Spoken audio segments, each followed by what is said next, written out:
प्रिय विद्यार्थियों, आज नैतिक शिक्षा के 17वें पाठ का वाचन करेंगे। 17वां पाठ है रोगी कौन नहीं।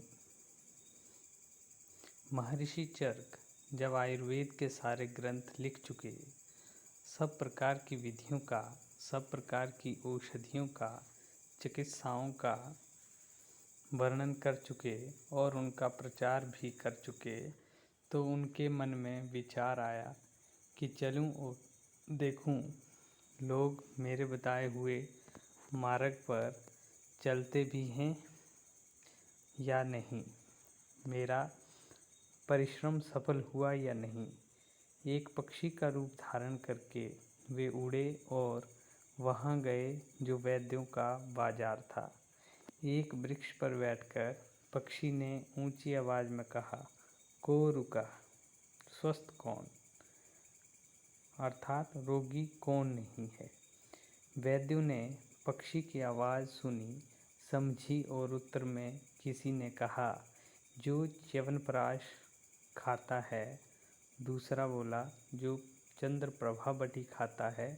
तीसरा वैद्य बोला, जो सिद्ध मकरध्वज का सेवन करता है। किसी ने लवण भास्कर चूर्ण के सेवन करने वाले को स्वस्थ बताया। चरक कई स्थानों पर गए, कोरुक का प्रश्न किया, किंतु कहीं भी ठीक उत्तर न मिला। अंत में दुखी होकर वे उड़कर एक सुनसान जंगल में जा पहुँचे और वहाँ एक सूखे वृक्ष की डाल पर जा बैठे। पास में एक नदी बहती थी। नदी से नहाकर प्रसिद्ध वैद्य श्री बागभट्ट बाहर आ रहे थे। चरक ने उन्हें पहचाना और फिर पूर्ववत पुकार कर कहा, को रुक। बागभट्ट चलते चलते रुक गए, आँख उठाकर पक्षी की ओर देखा, बोले, हित भुक, मित भुक, रित भुक। यह सुनते ही चरक वृक्ष से नीचे आ गए और अपनी असली रूप में बागभट्ट के सामने खड़े होकर बोले, तुम ठीक कहते हो वैद्यराज। हित भुक का अर्थ है ऐसी वस्तुएं खाने वाला जो स्वास्थ्य के लिए हितकर है, अच्छी है। केवल स्वाद के लिए मत जियो, जीने के लिए खाओ। जीवा के स्वाद में फंसकर पेट में कूड़ा करकट ना भरते जाओ। यह सोचकर खाओ कि जो खाते हों उससे लाभ क्या होगा। यह जीवा बड़ी नटखट है, नाना प्रकार के स्वाद ढूंढती है, नाना प्रकार की वस्तुएं मांगती है। स्वाद वाली चीज़ें खाओ, किंतु केवल स्वाद के लिए ही उन्हें खाना आरंभ ना कर दो। ऐसी वस्तुएं खाओ जिनसे शरीर को लाभ हो। मलाई खाओ, दूध पियो, दही खाओ, मक्खन खाओ, फल और सब्जियां खाओ। वे वस्तुएं प्रयोग करो जिनमें केवल जीवा को ही स्वाद ना आवे, शरीर को शक्ति भी मिले।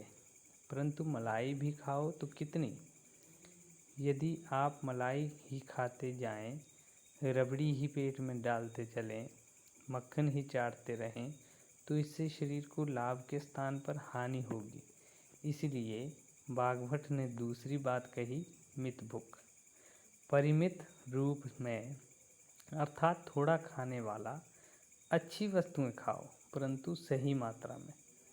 मर्यादा में रहकर खाओ। मर्यादा से अधिक पिया हुआ अमृत भी विष हो जाता है। पेट में 4 रोटियों की जगह हो तो 3 रोटियां खाओ। कुछ जगह पानी और हवा के लिए रहने दो।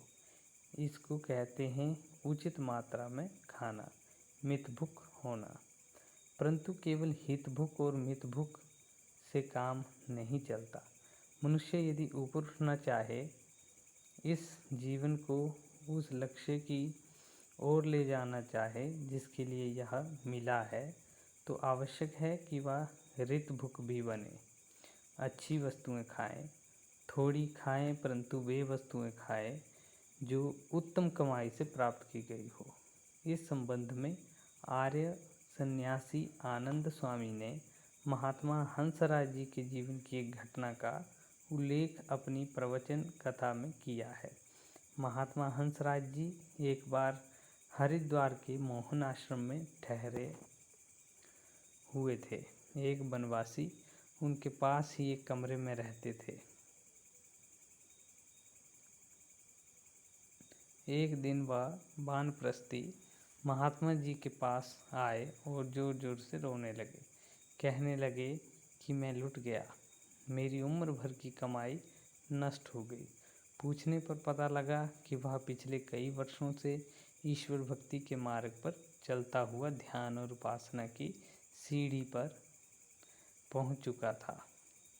भगवान के ध्यान लगाने में उसे शीतल ज्योति, सुख और शांति की अनुभूति होने लगी थी। किंतु आज रात उसने जब भी ध्यान लगाने की कोशिश की तो ऐसा प्रतीत हुआ कि रोशनी में लाल दुपट्टे वाली एक नवजवान लड़की खड़ी है।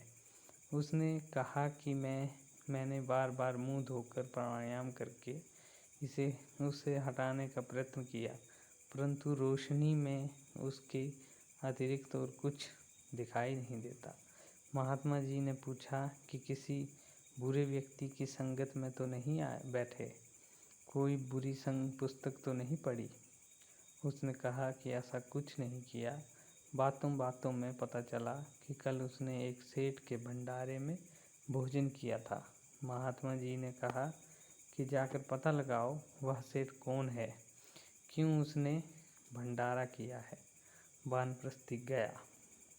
पता लगाकर उसने बताया कि सेठ एक शहर का रहने वाला है। उसने अपनी नवजवान बेटी को एक बूढ़े के पास रुपये लेकर भेज दिया है।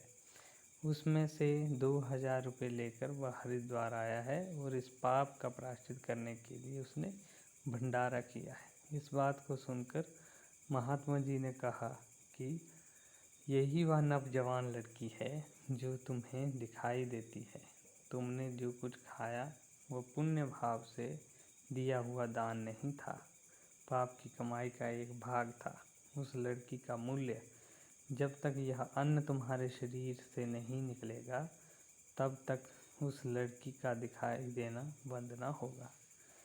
यह है पाप का अन्न खाने का परिणाम।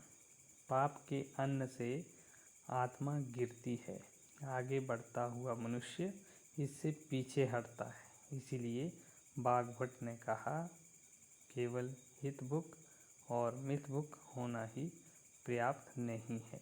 मानव यदि हर प्रकार के रोगों से बचना चाहता है तो उसे हितभुक भी होना चाहिए। तो प्रिय विद्यार्थियों, ये था आपकी नैतिक शिक्षा का पाठ 17, रोगी कौन नहीं। इसमें आचार्य चरक, जिन्होंने आयुर्वेद के ग्रंथ चरक संहिता को लिखा है, और आचार्य वाग्भट, जिन्होंने अष्टांग हृदय नामक आयुर्वेद के चिकित्सा ग्रंथ को लिखा है। तो आशा है आपको यह वाचन अच्छा लगा होगा। आप इसको सुनेंगे और अपने अभ्यास के प्रश्नों को भी देखेंगे। धन्यवाद।